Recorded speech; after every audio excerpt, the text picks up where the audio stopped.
really is RoboCop? Now, if you've seen the classic, really very R-rated 1987 film, then that might sound like a dumb question, but stick with me for a sec, because something's off. For example, there's that moment right at the end of the film where the old man asks, "Nice shooting, son. What's your name?"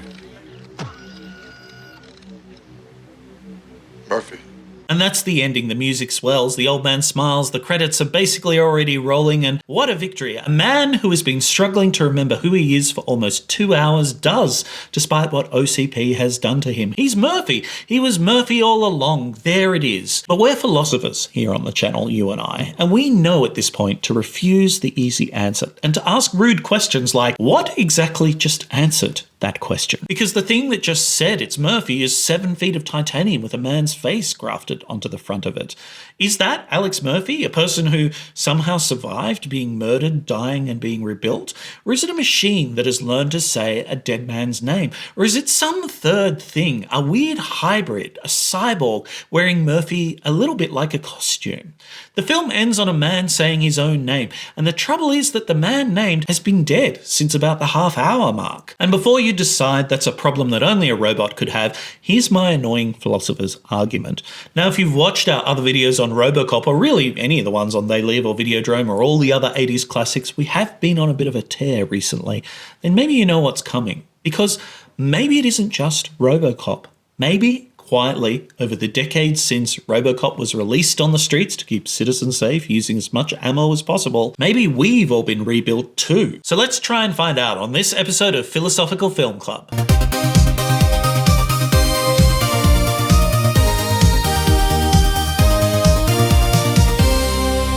Yes, RoboCop asks one of the oldest and toughest philosophical questions there is.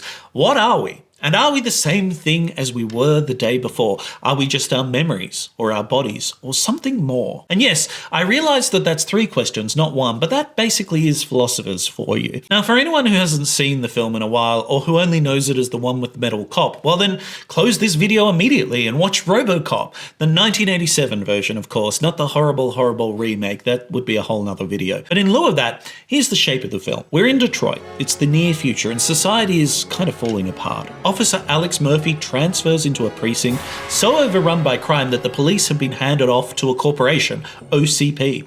On his first shift, he's cornered by Clarence Bodica's gang and killed, not quickly or in any way that would keep the censors happy, but taken apart piece by piece until there's barely a man left. And that's where most stories would end, unhappily. Good man gunned down. But this one doesn't, because OCP has plans for what's left of the good man, and it's not, well, good. They rebuild his remains into RoboCop, a law enforcement product. They wipe his memory, because his history is just noise to them, not needed. They amputate his arm, because a robot with a titanium arm would be cooler. And they give him a name that's basically a brand, a targeting system, and 3 directives to live by, plus a secret 4th directive he isn't told about. Then he's let loose on the streets of Detroit to basically put the human cops out of business and allow OCP to proceed with their actual plan of demolishing the whole of Detroit and evicting everyone to build yuppie Disneyland. It all, to be honest, goes poorly. And RoboCop finally gets the justice he deserves in the most comical fashion possible, all the way up in a corporate boardroom shootout. And here's what's interesting to me. Because the perfect controlled corporate product they built starts to malfunction in the strangest possible way. RoboCop remembers. It's a gesture at first, then a face, then a grief that it can't account for.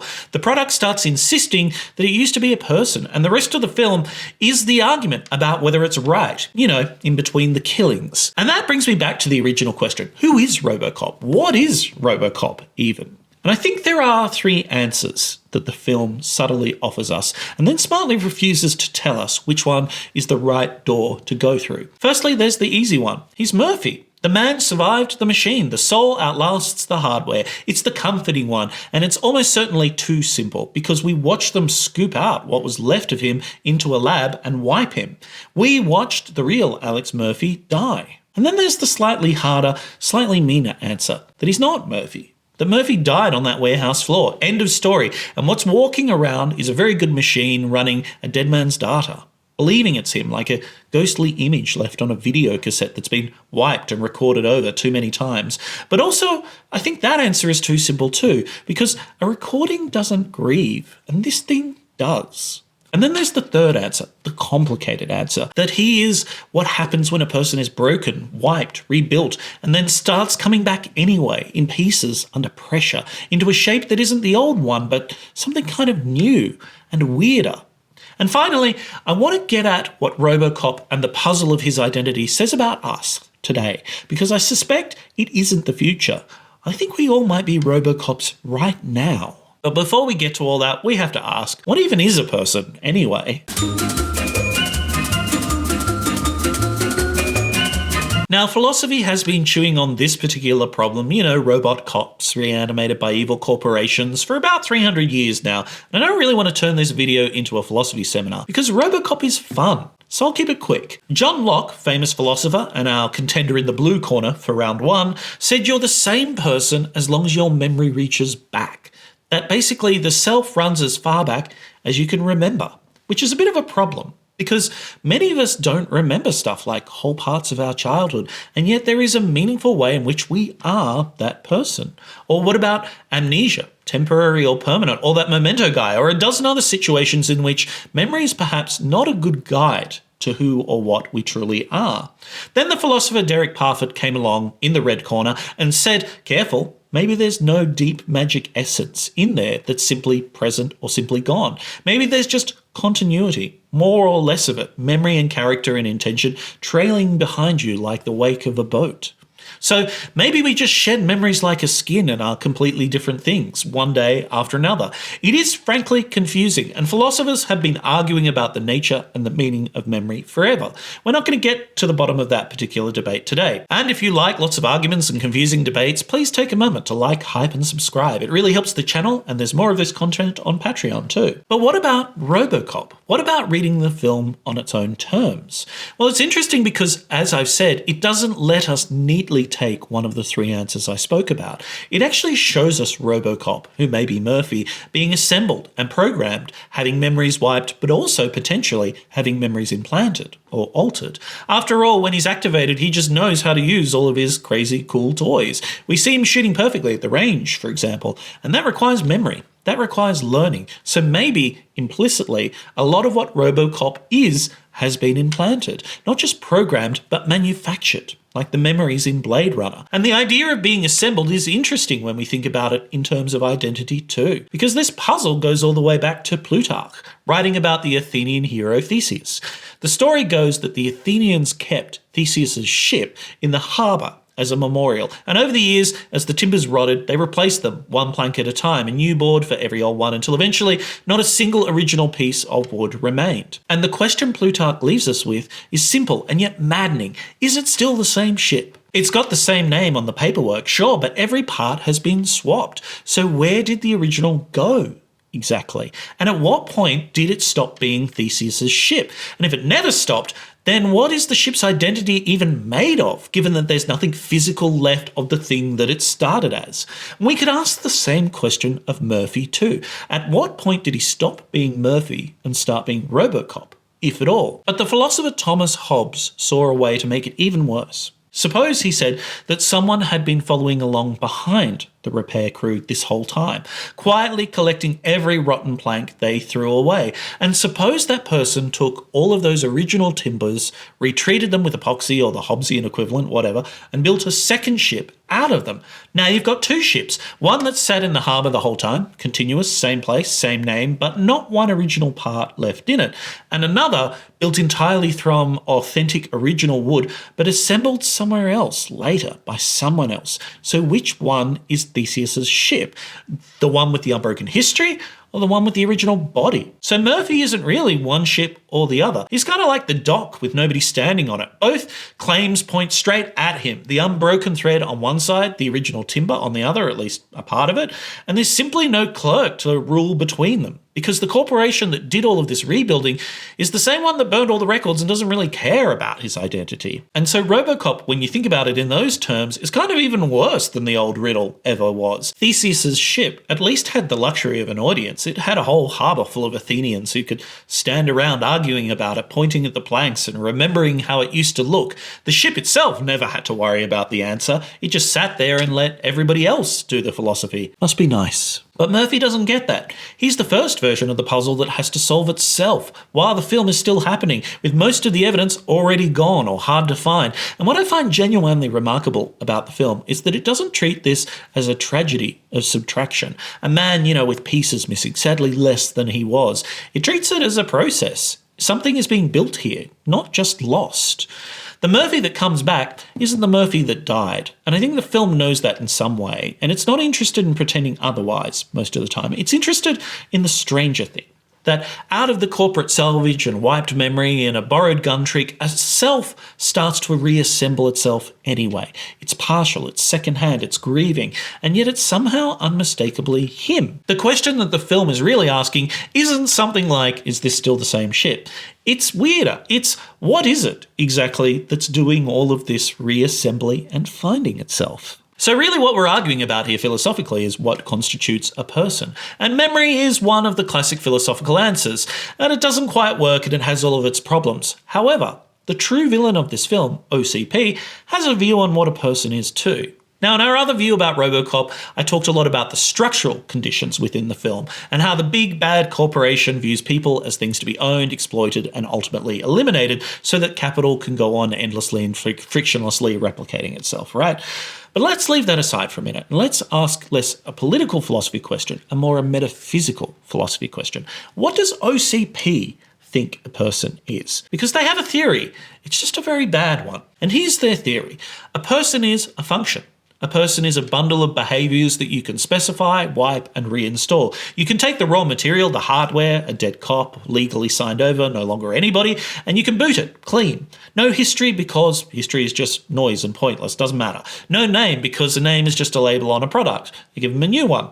You give it rules instead and replace what you need to. And listen to those rules. Stuff like serve the public trust, protect the innocent, uphold the law, 3 directives, a whole self expressed as a numbered list. And the executives in the room are delighted. That's good, that's very good, they say, because to them, that's not a diminished person. That is a person done properly this time, with the messy bits left out. Congratulations, Drs. Frankenstein. And then there's the 4th directive, the one RoboCop isn't told about, classified, sitting underneath the other 3 like a trapdoor waiting for him to fall through it. Look at those directives and what they actually are as a picture of a person. Serve the public trust, protect the innocent, uphold the law. It's not really a personality, it's just a specification. It's just a list of behaviours that's ranked with a secret clause underneath that the self can't see and can't override. And that tells you exactly what OCP believes a human being is at bottom. There's a name for this in philosophy, there really is. It's roughly behaviourism, the idea that a person isn't some inner essence at all, they're just a bundle of dispositions to behave. Get the behaviour right and you've got the person to them, because the behaviour is all that the person ever was. There's no ghost in there to worry about. So you can wipe the memory, you can prune the parts you don't want, you can install the directives, and you haven't murdered anyone and built a puppet, you've just edited the inputs and the outputs. The person, in other words, is just the program to the behaviourists. And I think we can also point our fingers at a lot of people in corporate towers who think the same thing too. And the rest of the film for me is a brutal disproof of this idea. And it's not by sabotage or by some glorious malfunction where RoboCop overrides his code in a hail of bullets. The film does something weirder. It refutes OCP's theory by showing the things that leak back in. And every one of them is something that a list of behaviours really has no place for. There's the gun twirl that serves no directive and answers to no purpose. There's a grief that RoboCop experiences that produces no action or no behaviour at all. There's the inside that they swore wasn't there, seeping back through the cracks of a machine built on an assumption that there was no inside to begin with, just behaviours. And maybe the reason we reject these kind of views and approaches so instinctively is that we've just spent an hour and a half being with RoboCop, being him. The strange power of cinema, for me, it does the one thing that a behaviourist account says is impossible or is beside the point. It puts you on the inside. We don't watch RoboCop's outputs and infer a person. We sit behind the visor with him. We feel the grief we're told he can't have. We ache with him in that empty house. The film itself is giving an argument against the theory and that conception of the person, made not in words, but in the act of watching. Because if a person really were just a list of behaviours, then there'd be nothing for the camera to find in there and for us to experience. And there's something that's so obviously there. And philosophy has been circling this problem for decades under the heading of stuff like qualia, the sheer quality of what it is like of an experience, the redness of red, the weight of a loss, the part of being a creature that no functional description of it ever quite captures. Because you can specify every input and every output and still leave out the one thing that matters, which is that it is like something to be the thing having these experiences. OCP really wants us to see minds as piloting meat because it suits their instrumental aims. But we're bodies that remember, we're nervous systems that grieve, and creatures whose selfhood is smeared all through the flesh and not stored neatly in a file, which is increasingly what the science keeps finding too. Murphy is just a nice little proof in Chrome. So they took the brain and tried to erase the man, and then were baffled to discover that the man had been in the body all along. So next, let's take a look at that.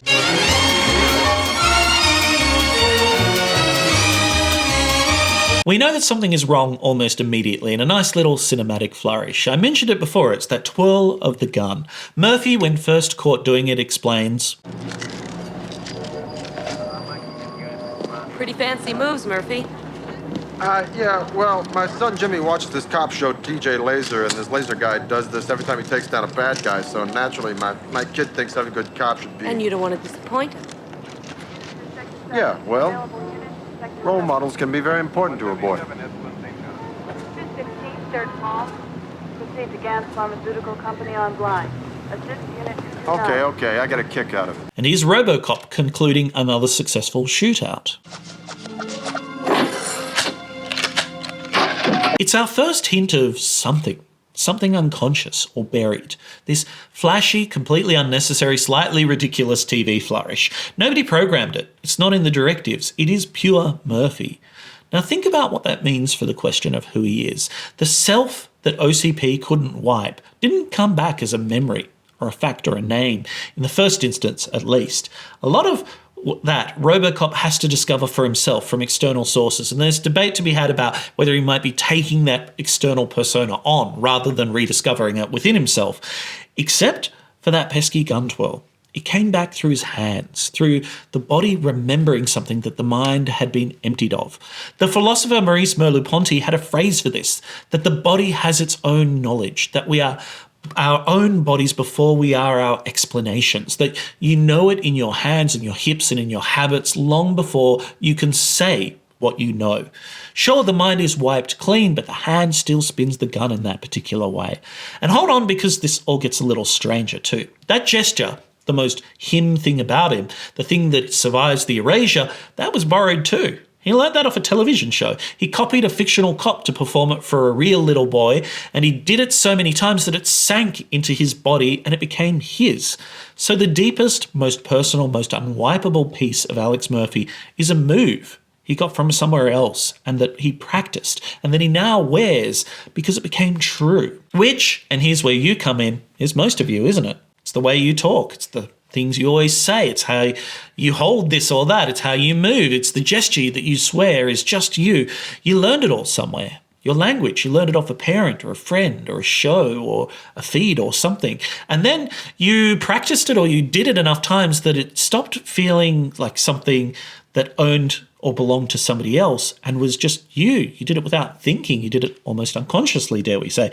We're all kind of running borrowed moves that we no longer experience as borrowed because we've made them our own. Murphy's just a strange character who found out which of these tics actually survived death. And when we turn to the body, when we follow Merleau-Ponty back into the flesh instead of remaining stuck up in the program, we catch something that the ship of Theseus was always fumbling at and that the behaviourists for me completely miss. The riddle that treats the ship as a fixed thing we're trying to hold steady against the swapping of its parts is kind of like, it still is, it still is, it still is. But a body isn't trying to stay the same. A body is already and always changing. Cells, habits, scars, the gestures it picks up and the ones it loses. We're not fixed things that faintly worry about replacement and want to stay the same. We are always in a state of becoming. And what we are is far more fluid than we'd like to admit. The self isn't a plank that you're trying to preserve. It's the slow work of the planks being replaced itself, which is, I think, what Nietzsche was getting at when he has that maddening but famous little line which goes that you become what you are. It sounds like nonsense the first time you hear it. How can you become what you already are? But watch poor RoboCop for nearly 2 hours. He's wiped, he's rebuilt, he's grieving, he's dragging Murphy back up out of the salvage piece by piece. And that saying from Nietzsche, it stops being a paradox. I think it starts making sense through something like this film. He doesn't recover Murphy, sitting there intact and waiting for him. He becomes Murphy through the struggle, through the adversity, by going through it, through the work. And the Murphy he becomes isn't quite the one who died. It's Murphy plus everything that's happened to him, and a fuller thing, and also a stranger one at that, a something else that he now also is. But what about when we stop becoming? RoboCop is a film full of deaths, and if you're watching closely, you'll notice that Murphy dies too, twice.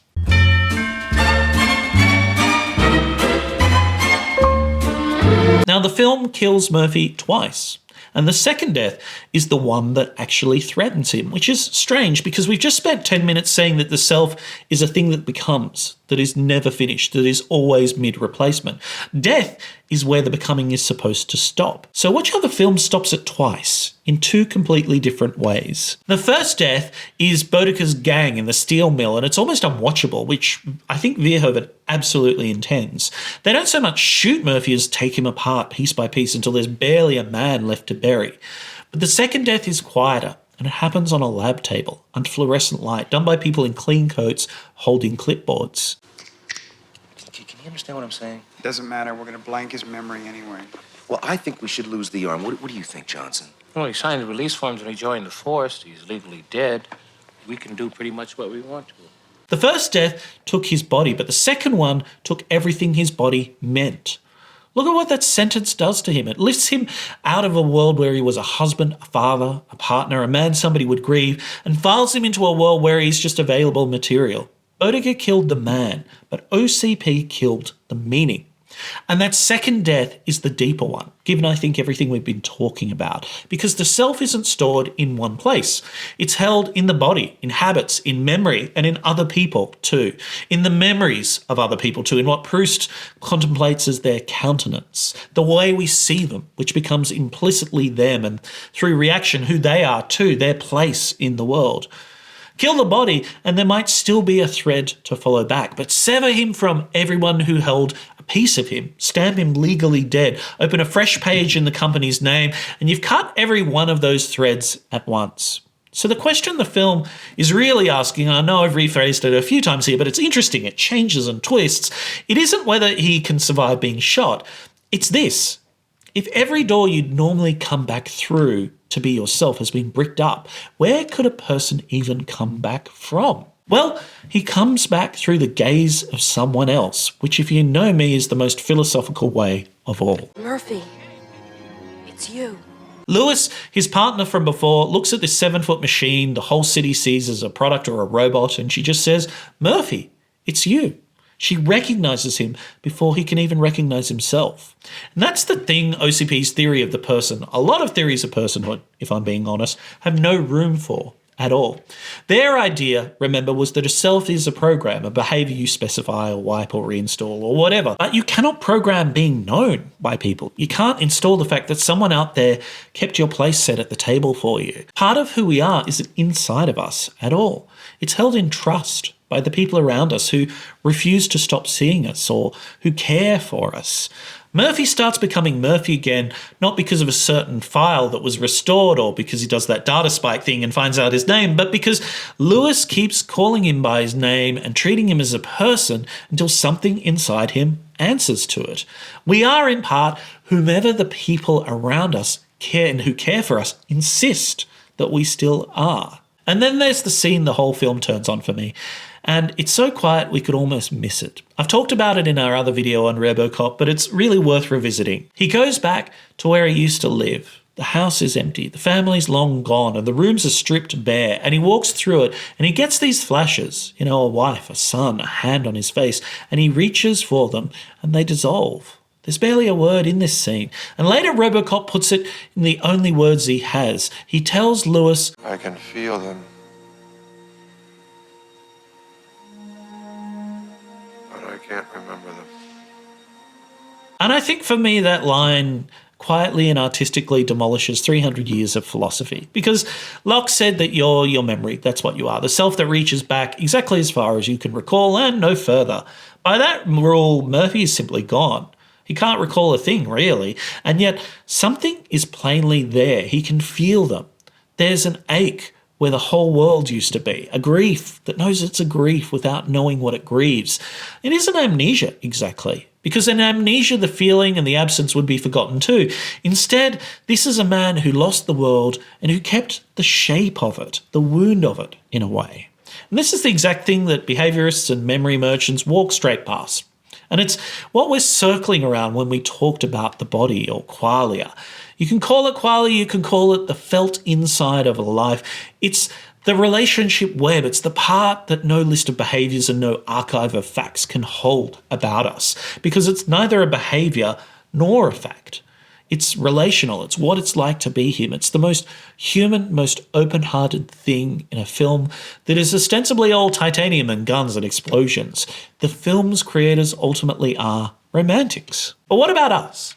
What does RoboCop and the puzzle of his identity say about us? There's also a temptation in some critics to read Murphy as RoboCop as kind of where we're headed. But I think that's also a gross misreading, because I have some terrible news for everybody. I think RoboCop is where we are. The cyborg, the human-machine hybrid, is what we already are. Each one of us works within integrated systems of overlapping control and management to a greater or lesser degree, just like RoboCop. We have directives and missions and targeting systems, although they're usually called like call sheets or Google Maps or Slack, or the many supposedly productive systems that we're forced to use that turn out to be less productive and more highly monitored. We have OCP bosses poring over the data, trying to optimize, trying to control. In short, we are the cyborgs already. We are RoboCop. And as I argued in our previous video, the boardroom would really dearly love a way to get rid of us, because it can only optimize us like we're machines or we're cyborgs for only so much and only so long. It is on a decades-long quest in all sorts of jobs to increase our machine side and to reduce our human side as much as possible, because to them, the human bits are untrustworthy and inefficient and all of that stuff. It's only a matter of time before the Ed 209, the pure machine that will replace us, starts to look infinitely preferable. They've just got to work out a few of the kinks first. You know, like its tendency to murder executives in boardrooms. That, to them, would be bad. But that's also kind of the cheap interpretation too, and I think you know where that one is going. The cheap version is also, we're all RoboCop now, I mean look at your phone. There is some truth to that, but not completely. We don't have a visor. Nobody shot us in a warehouse. The thing that the film is also pointing out is a little quieter, and it runs straight out of everything we've said about becoming. Because we agreed with Nietzsche, with the ship, with all of it, that the self is a process of becoming, always being remade, never finished. Fine. But the trouble is that Murphy doesn't get to do his own remaking. He doesn't pick the suit, the directives, or the company. He's rebuilt entirely along somebody else's terms, and then he's handed the result and told, this is you now, get on with it. And the not choosing part here is the part that actually matters to us, that reaches us sitting here, because it reminds us that we are getting remade too, constantly, and we are choosing less and less and less of it these days. Jobs mandate and require certain apps or softwares, the company-approved and monitored communication systems. Then there's kind of the family group chat that we really don't want to be on but kind of have to be, that requires our phones and everything that comes along with it. There's the banks, the doctors, the government, that are all portals now, all logins now. We don't decide to be reshaped by these things, but we opt in by discovering that we can't really opt out. And this, for me, is the relevance of RoboCop today and the sharp end of it. These tools don't only change what we do. We're not only just cyborgs, they change what we're able to become. They set the range of possibilities. Murphy can only ever be the Murphy the hardware permits. He can't grow old, he can't hold his son, he can't quit, he can't drive somewhere and vanish. He tries to find some leeway between those points, and maybe he does a little. Maybe he can work the system a little bit and break it or bend it a little bit, but it still has limits. The kit still decides which selves are even possible. And the question that points back at us from this film, it isn't a paranoid question, it's just a real question these days. It asks us, what can't we become anymore? because the tools that we've been handed or forced to use have no settings for it or don't allow it, which versions of life simply don't fit through these endless portals that we have to interact with. My favourite philosopher, Michel Foucault, I've talked about him a lot, he put a cold little point on this.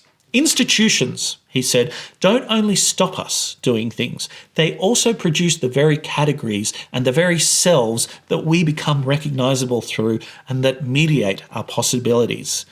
They hand us boxes and we grow into those boxes. OCP didn't merely constrain Murphy, it built the whole menu of who he was able to be, and RoboCop was the result. The self is always being shaped from the outside, whether by tools or by habits or by other people. It isn't a new insight, and it isn't the horror. The horror starts the moment the thing doing the shaping is suddenly owned by somebody else, and that someone isn't you. So after all that, maybe we are all RoboCops now, or something more, just not in a fun way, instead in a far more complex and tangled way. So we come back to those famous last words. What's your name, son? Murphy. And we can hear it differently now. It's not a man getting his life back. He doesn't, and he can't. All of that is gone. The family's gone. The man, Alex Murphy, is dead, and the film never pretends otherwise. So the name isn't a restoration. It's more like a claim. In a system built from the ground up to make RoboCop a function, a product, a numbered list, a thing with a secret clause, he asked who he is, and instead of a designation, instead of RoboCop, instead of the name on the box, he reaches down through the wipe and the directives and the titanium and the borrowed gestures and the grief he can feel but can't place, and he starts to author himself. He starts to make a claim of who he is, out loud, in front of the man who owns him. One word. Murphy. It's the smallest possible act of being a someone instead of a something. And the question this brilliant film leaves us with, because you didn't know it was part of an entire debate in the philosophy of mind and identity before this video, did you? Is a simple one. Who are you? And what are you becoming? But that's it for this episode of Philosophical Film Club. So until next time, be wise and be kind. And as always, Stay out of trouble. Roll that scroll. You've